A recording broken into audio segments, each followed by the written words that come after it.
अमृत स्नान कब होगा, जाने स्नान का शुभ मुहूर्त और नियम। प्रयागराज में आयोजित महाकुंभ मेला इस समय तीव्र धार्मिक और सांस्कृतिक गतिविधियों का केंद्र बना हुआ है। लाखों श्रद्धालु संगम में पवित्र डुबकी लगाने के लिए यहाँ उमड़ रहे हैं। महाकुंभ मेला हिंदू धर्म का सबसे बड़ा और महत्वपूर्ण धार्मिक आयोजन है, जिसे 12 साल में एक बार आयोजित किया जाता है। इस बार महाकुंभ मेला 2025 45 दिनों तक चलेगा और इस दौरान कुल 6 शाही स्नान होंगे। अभी हाल ही में 14 जनवरी 2025 को दूसरा शाही स्नान यानी अमृत स्नान संपन्न हुआ है, जिसमें श्रद्धालुओं ने संगम के पवित्र जल में स्नान किया। लेकिन अब तीसरे अमृत स्नान का इंतजार श्रद्धालुओं को है। यह स्नान 29 जनवरी 2025 को मौनी अमावस्या के दिन होगा। मौनी अमावस्या का दिन विशेष महत्व रखता है, क्योंकि इसे खासकर पितृ दर्पण और आत्मिक शुद्धता के लिए महत्वपूर्ण माना जाता है। शाही स्नान का महत्व। महाकुंभ में शाही स्नान का आयोजन अत्यधिक धार्मिक महत्व रखता है।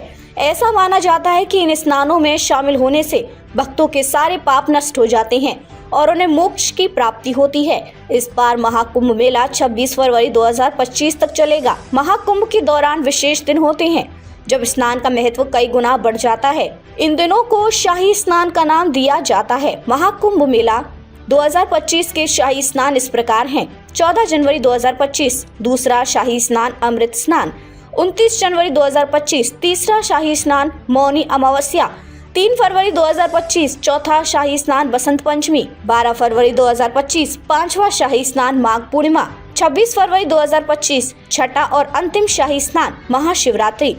शाही स्नान के नियम। महाकुंभ मेला में स्नान करते समय कुछ विशेष नियमों का पालन किया जाता है, जो श्रद्धालुओं को पवित्रता और धार्मिकता के साथ स्नान करने के लिए प्रेरित करते हैं। ये नियम प्रमुख रूप से 2 श्रेणियों में बांटे जाते हैं। नागा साधु। सबसे पहले स्नान करने का अधिकार नागा साधुओं को प्राप्त होता है। सदियों से ये परंपरा रही है कि नागा साधु सबसे पहले पवित्र जल में डुबकी लगाते हैं। इसके बाद गृहस्थ लोग स्नान करते हैं। गृहस्थ श्रद्धालु। सामान्य श्रद्धालुओं के लिए स्नान के नियम कुछ विभिन्न हैं।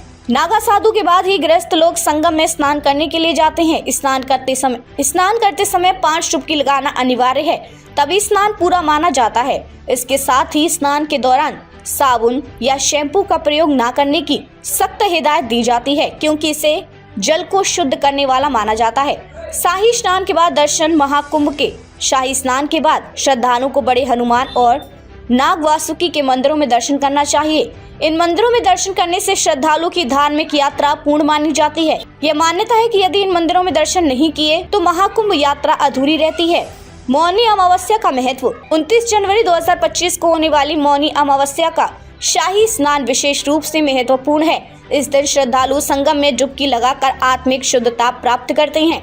इसके अलावा मौनी अमावस्या के दिन पितरों के श्राद्ध कर्म करने से उनका आशीर्वाद प्राप्त होता है और उनके आत्मा को शांति मिलती है। आध्यात्मिक दृष्टि से मौनी अमावस्या के दिन मौन रहना भी अत्यंत लाभकारी माना जाता है। मौन रहकर धार्मिक कार्यों में लीन होने से व्यक्ति को धर्म, अर्थ, काम और मोक्ष की प्राप्ति होती है। कुल मिलाकर महाकुंभ मेला एक अत्यधिक पवित्र और महत्वपूर्ण धार्मिक आयोजन है, जिसमें स्नान, दान और पूजा करने से भक्तों को विशेष आशीर्वाद मिलता है। यदि आप इस समय प्रयागराज में हैं, तो इन शाही स्नानों और धार्मिक अनुष्ठानों का हिस्सा बनकर अपने जीवन को समृद्ध बना सकते हैं।